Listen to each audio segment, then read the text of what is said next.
苗栗的竹南有一個男子手拿家私，佇個鬧內的市區甲人虐，附近的居民看到外要驚死，最後是熱心的民眾拿棍仔，甲警察合作，甲人壓制逮捕。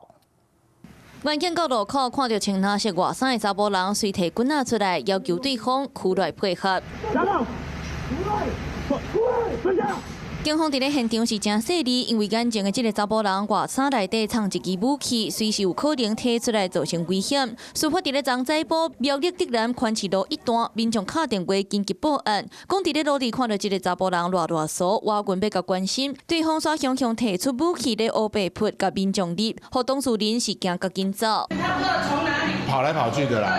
對，看到警察。民眾的手機翕到當下有真濟警力走入巷仔內，周圍閣有人提棍仔，想要甲警察鬥掠人。嘛有婦人經過手裡閣趕落啊，徛佇咧附近圍觀。這條路有不少民眾出入，也出隨機提武器甲人入，是真危險。目擊民眾向警方指認，犯嫌還在路上遊蕩，警方遂上前壓制。當場依準先行犯逮捕，並查扣刀具。警方出動濟警力到場，趕緊把這個提武器48歲許姓查甫人壓制，帶回去警局。經過了解，許姓查甫人長期佇咧竹南寬市路附近活動，加在這件隨機提武器的恐嚇案，無人讓許姓查甫人受到傷。警方訊後用恐嚇危害安全罪移送苗栗地檢署偵辦。